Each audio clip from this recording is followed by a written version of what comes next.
सावधानी से सुनना।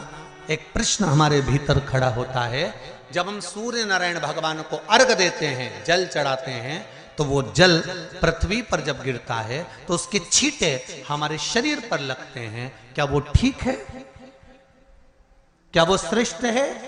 तो शिव महापुराण की कथा कहती है, जब हम सूर्य को अर्घ देते हैं, सूर्य को जल चढ़ाते हैं, वो पानी जब पृथ्वी पर गिरता है, उसके छींटे हमारे शरीर पर लगते हैं, तो वो श्रेष्ठता का भाव निर्मित करते हैं। वो गलत नहीं हो सकता। कारण अब वो भी समझ लीजिए।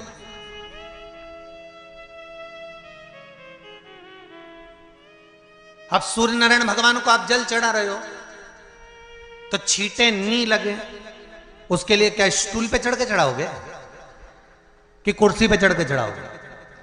अरे बोलो तो सही। अब कई लोगों के दिमाग में यह बात भरा गई कि हम भगवान को जल चढ़ाते हैं, वो हमारे शरीर में छींटे लगते हैं, जमीन पे से पानी गिरता है, वो हमारे शरीर को छींटे लगते हैं, भगवान को अच्छा नहीं लगता होगा। कौन ने कहा? पहले तो उसको पकड़ के ला।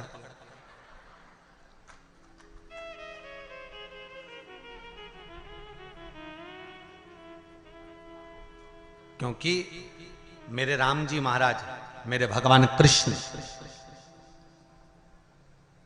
बड़े बड़े संत, साधु, सन्यासी, तपस्वी, साधक, उपासक जितने भी हुए, जिन्होंने सूर्य की आराधना करी, इन्होंने टेबल पे चढ़कर या कुर्सी पे चढ़कर जल नहीं चढ़ाया। इन्होंने पृथ्वी पर खड़े होकर ही, क्योंकि पृथ्वी तत्व के देव हैं शिव। जब हम मृत्यु लोक पर खड़े होकर, पृथ्वी पर खड़े होकर भगवान शंकर का भाग पृथ्वी तत्व को धारण कर कर जल को हाथ में लेकर जब समर्पित करते हैं, और जो जल नीचे गिरता है वो शरीर पर अगर लगता है तो हमको उसका आशीर्वाद ही प्राप्त होता है, दोष नहीं लगता। पर लोगों ने इसको विपरीत कर दिया। कि कौन ने विपरीत करा? कई लोगों ने इसको विपरीत कर दिया। कौन ने विपरीत करा? तो जो दूसरे धर्म के लोग होते हैं, जिनको हिंदू धर्म से नफरत होती है और जो हिंदू धर्म की पूजन, सेवा, अर्चना को समाप्त करना चाहते हैं, वो धीरे धीरे धीरे धीरे कहने लगे कि सूर्य को जल चढ़ाओगे तो शरीर में लगेगा, शरीर में लगेगा तो दोष लगेगा। इसको कह कहकर घर घर में सूर्य को जल चढ़ाना लोगों ने बंद कर दिया कि आप जल चढ़ाएंगे तो दोष लगेगा, शरीर पे छींटा लगेगा, शरीर को ऐसा लगेगा। ये दोष नहीं है। कितनी सुंदर बात है महाराज। सूर्य नारायण भगवान को जब जल चढ़ाया जाता है, हाथ सिर से 8 इंच की दूरी पर होना चाहिए। जम के बोलिए, सिर से कितना ऊंचा होना चाहिए? 8 इंच ऊपर अपना हाथ होना चाहिए मस्तक से सूर्य को जल चढ़ाते समय। और ना चांदी का, ना स्टील का, ना लोहे का, ना प्लास्टिक का, ना कांच का, ना सोने का कोई बर्तन, ना कांसे का, ना एल्युमिनियम का, ना पीतल का, केवल एक पात्र होना चाहिए, वो है तांबे का। काय का पात्र होना चाहिए? तांबे का पात्र। और सूर्य नारायण भगवान को जब 8 इंच ऊपर तुम्हारा हस्त है, और जब हम सूर्य को जल चढ़ा रहे हैं, कैसे जल चढ़ाना है वो भी समझ लीजिए।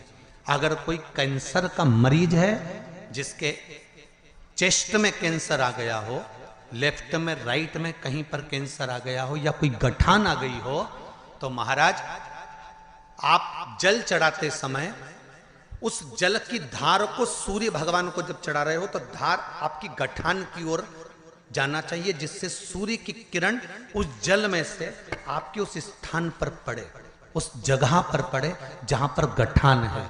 महाराज आप लगातार जल तो चढ़ाना चालू करो, अच्छे अच्छे डॉक्टर फेल हो जाएंगे और कह देंगे गठान ठीक हो गई। आपका लीवर और किडनी गड़बड़ कर रहा है, आप प्रतिदिन, आपका स्वास्थ्य गड़बड़ रहता है, आप प्रतिदिन ये ज्योतिष शास्त्र के अंतर्गत, रत्न शास्त्र के अंतर्गत ये रत्न शास्त्र, ज्योतिष शास्त्र, रंग शास्त्र जो हमारे यहाँ है, रंगों के हिसाब से ये जितने रत्न होते हैं, माणिक हुआ, सोन, मोती हुआ, नीलम हुआ, मूंगा हुआ, पुखराज हुआ, ये क्यों कहते हैं ये पीला है, ये सफेद है, ये नीला है, ये लाल है, इसको शरीर में क्यों पहनाते हैं? उसका कारण होता है कि जब शरीर में पहनते हैं, सूर्य की किरण उसमें पड़ती है, हमारे शरीर पर वो कलर का इफेक्ट पड़ता है, उस कलर को शरीर पर लगता है, और शरीर पर लगता है तो हमारा शरीर धीरे धीरे, हमारी जो इंद्रियां हैं वो सही होने लगती हैं, काम सही होने लगता है। तो आप कहते हो ना, सब